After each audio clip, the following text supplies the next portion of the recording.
Hello everyone, welcome to महा study x. आपने हमारे चैनल को बहुत ही अच्छा सपोर्ट किया है। आगे भी आपके सपोर्ट की ज़रूरत है हमें। अगर आपको हमारे वीडियोस पसंद आते हैं then please like, share and subscribe and hit the bell icon for getting new videos. हमारा आज का टॉपिक है लॉज ऑफ एक्सपोनेंट। उम्मीद है आपको हमारे प्रीवियस वीडियोस जो कि आपके एक्सपोनेंट्स एंड पावर चैप्टर के हैं, आपको उसके सारे जो भी कॉन्सेप्ट्स हैं वो आपको क्लियर होंगे। जो भी चीज़ों में आपको प्रॉब्लम होती होगी, आई थिंक आपको सारे कॉन्सेप्ट क्लियर हो गए। Please like, share and subscribe. And now we start the topic laws of exponents, जिसमें हम डिफरेंट लॉज पढ़ेंगे जो कि आपके एक्सपोनेंट्स एंड पावर चैप्टर से रिलेटेड है। Okay students, first law is, देखिए लॉ नंबर 1 है हमारा, जहाँ पे हमारा बेस सेम है, मींस ए हमारा बेस है और पावर्स हमारी m और n है। ठीक है, आपको जैसे कि स्क्रीन पे दिख रहा होगा कि a की पावर m मल्टीप्लाई a की power n is equal to a की पावर m प्लस n। यहाँ पे आपका बेस सेम है और पावर्स डिफरेंट है और दोनों के बीच मल्टीप्लिकेशन का साइन है। अगर इस तरह की कंडीशन होती है कि आपको इस तरीके की कोई कंडीशन का अगर क्वेश्चन मिलता है तो आपको क्या करना है, बेस आपको अपनी लिखनी है और पावर्स जो होंगी वो आपकी ऐड हो जाएंगी। ठीक है, और जो ऐड हो जाएंगी पावर्स, ठीक है, और आपका m और n जो है वो आपका नेचुरल नंबर्स है। For example 7 to the power 3 multiply 7 to the power 5 is equal to 7 to the power 3 plus 5। यानी आपकी बेस सेम है, पावर्स डिफरेंट है। When base is same and powers will be different, then powers will be added. Okay, so means 7 to the power 3 plus 5 means 7 to the power 8. Okay, now law second आपको screen पे clear दिख रहा होगा। ठीक है, आपका law second जिसमें है a to the power m upon a to the power n, जिसको हम दूसरे तरीके से भी लिख सकते हैं। मतलब आपके जो क्वेश्चन का फॉर्म है वो दूसरी तरीके से भी आ सकता है, a की power m divided by a की power n is equal to, तो देखिए इसमें बेस सेम है बट पावर्स डिफरेंट है और दोनों के बीच डिवीज़न का साइन। ऐसी कंडीशन में हम माइनस का साइन लगाएंगे, यानी बेस आप a लिखोगे और उनकी पावर्स के बीच सब्ट्रैक्शन होगा। जैसे प्रीवियस में मल्टीप्लिकेशन में आपका एडिशन हो रहा था तो यहाँ डिवीज़न में आपका सब्ट्रैक्शन होगा। प्रीवियस लॉ के अकॉर्डिंग जैसे आपका m और n नेचुरल नंबर था तो यहाँ भी आपका m और n as a natural number है। मीन्स आपके होल नंबर नहीं हो सकते, वो सिर्फ नेचुरल नंबर, और नेचुरल नंबर आपको पता है 1 से स्टार्ट होते हैं एंड इन्फिनिटी तक होते हैं। ठीक है, यानी 1 2 3 4 5 6 7 8 9 10 and so on infinity. Okay, for example 5 to the power 7 upon 5 to the power 4 is equal to, देखिए इस क्वेश्चन का फॉर्म देखिए दो तरीके से हो सकता है, इस तरीके से भी जैसे आपका फ्रैक्शन फॉर्म है और जैसे आपका डिवीजन फॉर्म है, लेकिन आपका आंसर दोनों का सेम होगा। आपको बस बेस लिखना है और पावर्स को सब्ट्रैक्ट कर देना। तो 7 - 4 is equal to 5 to the power 3। Same as मैंने एग्जाम्पल सेकेंड लिया है 5 to the power 8 upon 5 to the power -9। देखिए यहाँ पे हमने डिवीजन के साइन के बाद पावर को माइनस में लिया है, तो माइनस को देख के आपको घबराना नहीं है, आपको सेम एज जैसे मेथड है वैसे ही यूज़ करना है। 5 टू द पावर 8, फिर आपको पता है m माइनस n और n की वैल्यू आपकी -9 है। ठीक है, तो हमें पता है कि माइनस माइनस दोनों प्लस होता है, तो हमने दोनों को ऐड कर दिया, यानी 8 + 9।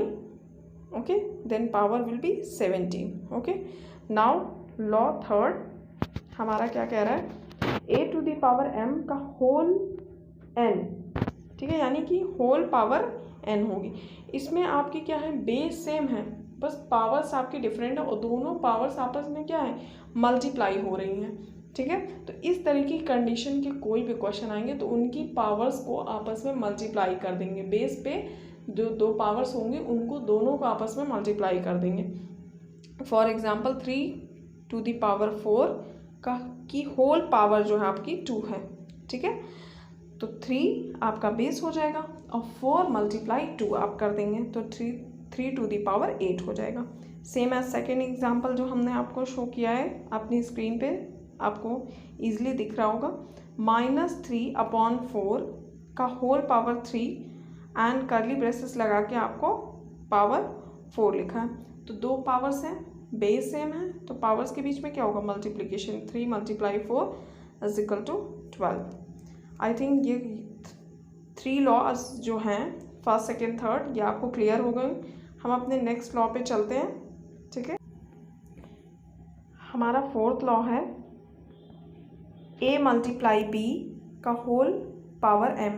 अब देखिए अभी तक जो हमने पावर एंड एक्सपोनेंट्स के लॉ पढ़े थे उनमें देखिए आपका क्या सेम था कि उनकी बेस सेम थी बट पावर्स डिफरेंट थी। यहाँ पे आपकी बेस डिफरेंट होगी बट आपकी पावर्स सेम होगी। जैसा कि आपको लॉ 4 में दिख रहा है A × B का होल पावर m, यानी A पे भी आपकी पावर m है और B पे भी पावर m, लेकिन A और B दो डिफरेंट आपके क्या हैं, बेस हैं।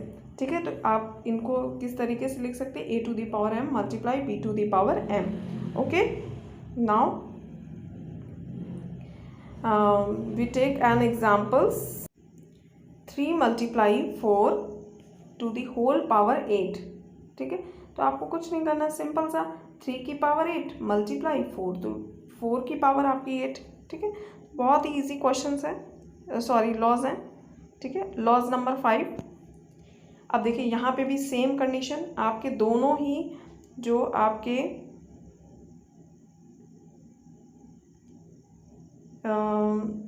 बेस हैं वो तो आपका सिंपल सा इजी है, मतलब बेस आपके डिफरेंट है और पावर्स आपकी क्या है, वो सेम है। ठीक है, पावर्स आपकी सेम है, तो आपको यहाँ पे क्या करना है, ए को सेपरेट कर देना है, ए की पावर m एंड बी की पावर m, दोनों को जैसे आपको स्क्रीन पे दिख रहा है वैसे ही लिखना है। ठीक है, बस एक चीज़ का ध्यान देना है, आपको पता है फ्रैक्शन में कभी भी जो डिनोमिनेटर्स होते हैं वो कभी ज़ीरो के इक्वल नहीं होते। आपने फ्रैक्शन की डेफिनेशन पढ़ी होगी तो आपको पता होगा कि फ्रैक्शन में जब भी हम किसी नंबर्स को फ्रैक्शन में लिखते हैं फ्रैक्शन फॉर्म में, तो उनका डिनोमिनेटर कभी भी ज़ीरो नहीं होता।